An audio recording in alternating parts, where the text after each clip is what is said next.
Get out of that wheelchair right now, or you're going to die. The urgency in the voice behind me was unmistakable as I desperately gripped the wheelchair's brakes. Tyler's cheerful voice echoed, but my focus was on halting the accelerating wheelchair.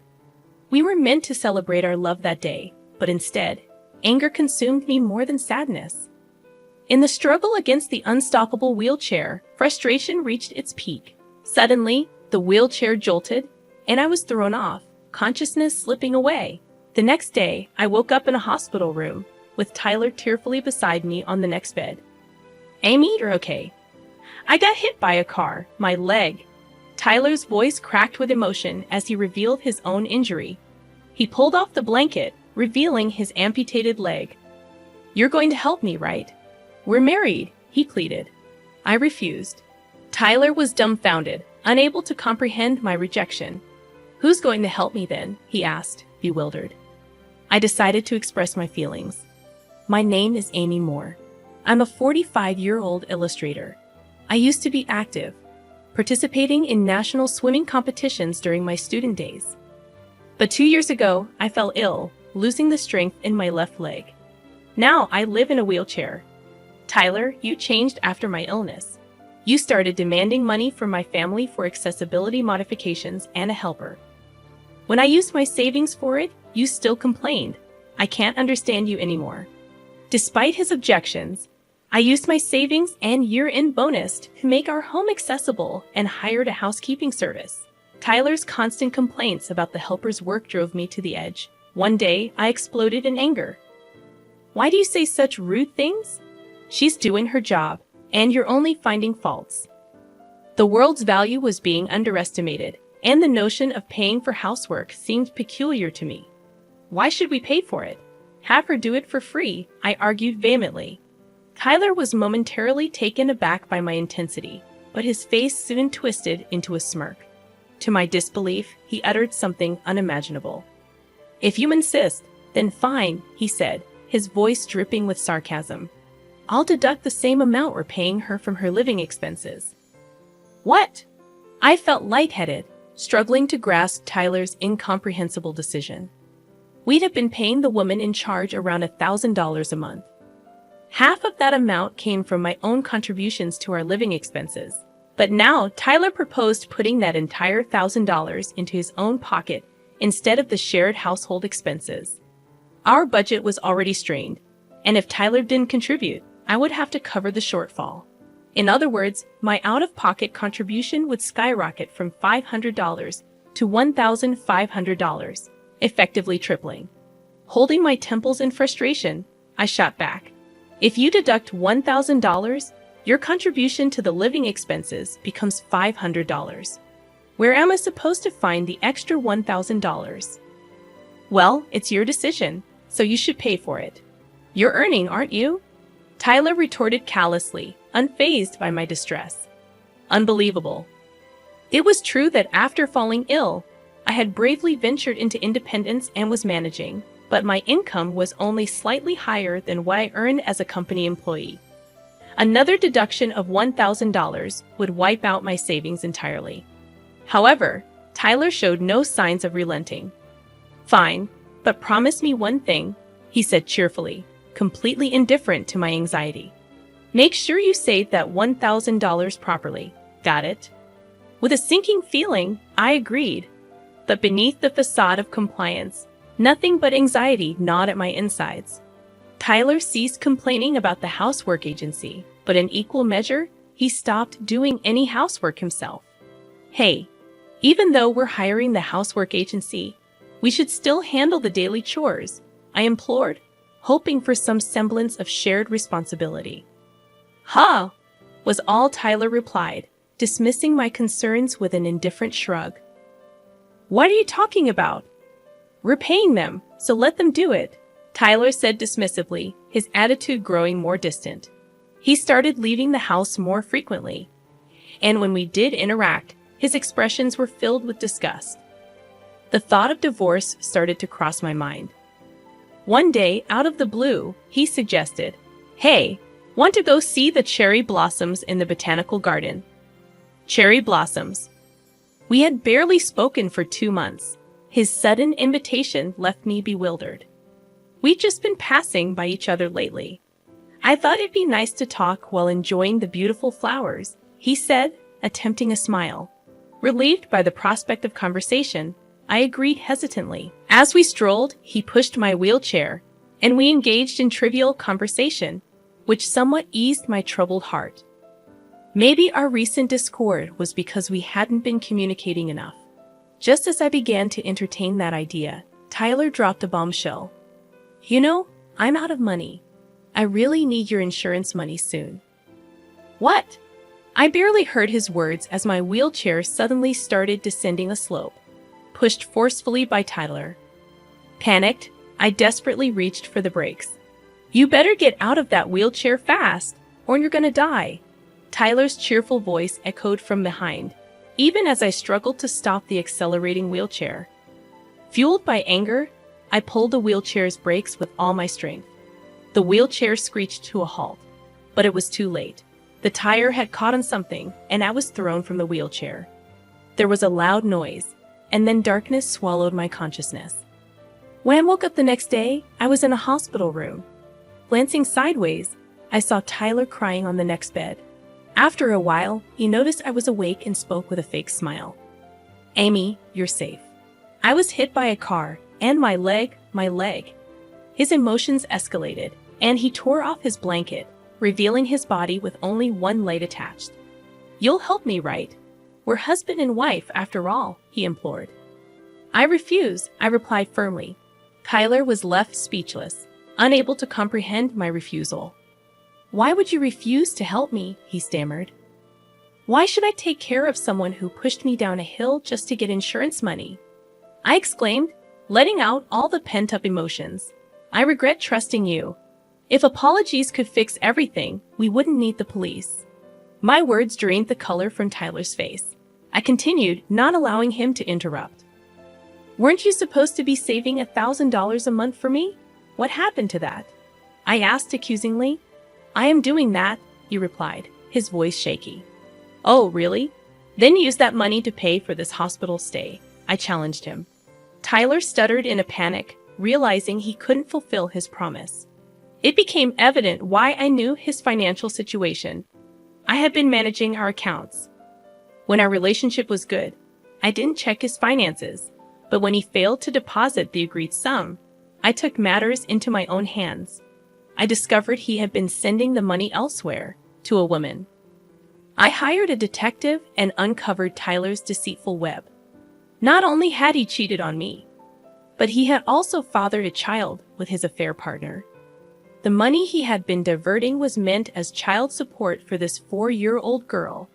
It was a shocking revelation. I couldn't help but add another twist to the tale.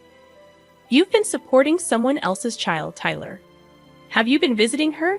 I questioned, enjoying the shock registering on his face. About a month now, I added casually, watching Tyler's jaw drop in disbelief. He had been living a lie, unaware that the child he thought was his own wasn't biologically related to him. What are you talking about? She's my child. Tyler protested, confusion etched across his face. His belief in the situation was so strong that I couldn't help but burst into laughter.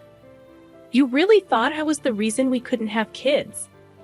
I said between fits of laughter, his naive expression fueling my amusement.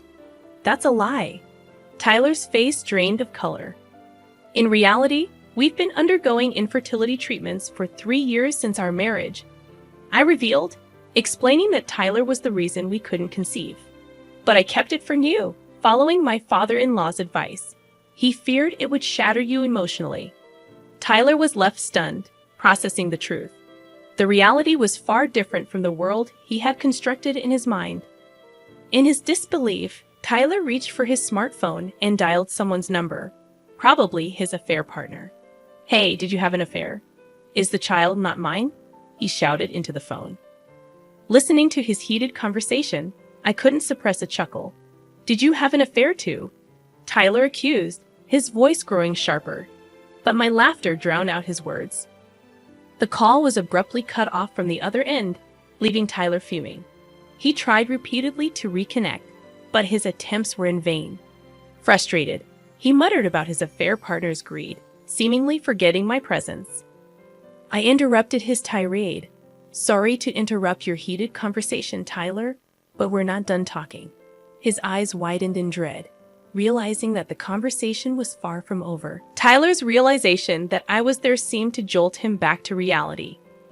I regained control of the conversation with a smile, asking, "Do you recall signing the papers when we decided to save the $1,000 you spent?" Huh. Tyler's demeanor showed his clear intention to renege on his agreement. I sighed, unsurprised by his attitude. It appeared he had planned to back out from the start. I grabbed my smartphone from the table and showed him a photo. See, it's written here.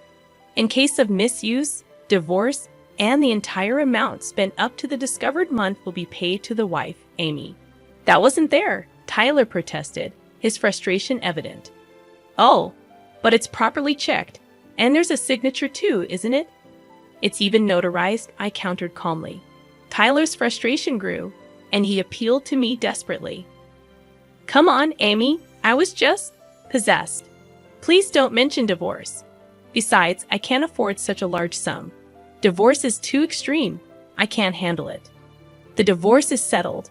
However, you can pay the spent amount in installments, I replied, my tone unyielding. Seeing my resolve, Tyler tried to portray himself as the victim. He pleaded, but his pleas fell on deaf ears. I sighed and gestured toward the figure lurking at the hospital room entrance. Please come in, Dad. Upon seeing his father-in-law, Tyler shouted, My father-in-law, please listen. This is all a misunderstanding. My father-in-law's face turned crimson, his eyes glaring at Tyler. This marks the end of our relationship, he declared, glaring at Tyler before turning to me with an apology. I'm truly sorry. I won't ask for forgiveness, and it's fine if you don't. Please file a complaint. I'm just glad Amy is safe. Thank you. Tears welled in his eyes, dropping onto my bed. I shot Tyler an accusatory glare, holding him responsible for making my beloved father-in-law endure this ordeal. What? Don't you feel anything seeing this? It's your fault. Always spending money, earning more than me, and your wealthy family is miserly. I don't know why I married you, I whispered, my voice laced with deep resentment. The beautiful memories we shared seemed tarnished, tainted by his actions. Tyler looked taken aback, observing the depths of my loathing. In an attempt to mask my pain, I forced a smile. Well, marrying for money and ending up with repayment. Quite a sad story, isn't it? Shut up. I won't pay, Tyler retorted defiantly. Too bad. Payment is non-negotiable, I stated firmly. My father-in-law, wearing a menacing expression, addressed Tyler. I will be watching you until the payments are completed. Interrupting this tense atmosphere, a middle-aged doctor in a white coat entered. Coming directly to me, he handed over a document, asking, Is there a reason you are not receiving treatment for your leg? Confused, I glanced at Tyler, who was staring at the doctor with a pale face. The room was thick with tension, and the future felt uncertain. The doctor continued speaking, wearing a puzzled expression. If you have surgery on your leg, you'll be able to move again. Didn't you hear that when you were diagnosed before? I didn't hear, I replied, glancing at Tyler, who avoided my gaze. A sense of foreboding washed over me. Tyler, you lied to me, I accused, my voice tinged with betrayal, but he remained non-committal. My father-in-law, furious, berated him again. Turning to the doctor, I asked, I didn't hear the diagnosis directly at the time. Could you please tell me? Yes, Amy, your illness is temporary paralysis caused by a herniated disc, leading to blood flow issues in your spinal cord. With some time and rehabilitation, you'll be able to walk again, the doctor explained gently. Tears welled up in my eyes at his words. I regretted trusting Tyler and not hearing the diagnosis firsthand. My disgust for him, who lied about a matter involving someone's life, deepened. Why, Tyler? What's going on? I demanded, my voice filled with anger and confusion. Tyler stood frozen, his shoulder trembling as he suddenly burst into tears. If Amy is free to roam the world, I'm always left behind. If she's in a wheelchair, she will always stay home, and won't have more fun than me, right? Tyler sobbed, revealing his selfish jealousy. So what? Your selfishness forced me to live in a wheelchair for 2 years, knowing I could have had surgery to eliminate the pain and paralysis. Yet you kept silent. That's the worst part, I retorted, my voice laced with exhaustion. Tyler hung his head in defeat, unable to respond. I looked at him with cold eyes, my father-in-law and the doctor glaring at him in righteous anger.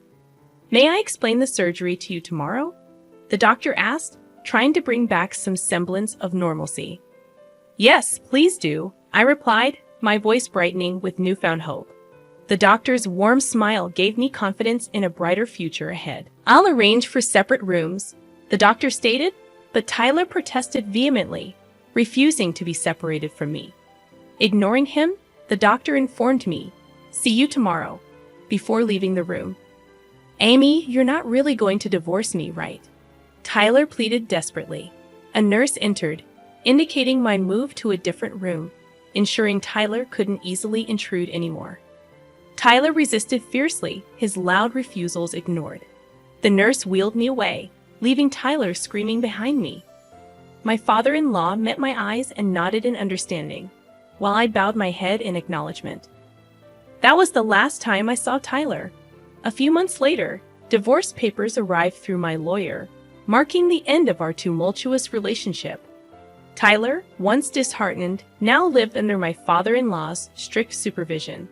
His colleagues, aware of his deceit, turned their backs on him, leaving him to face the consequences of his actions. In the aftermath, I underwent surgery and spent months in the hospital for physical therapy. With my father-in-law's support, I could continue working while in a private room.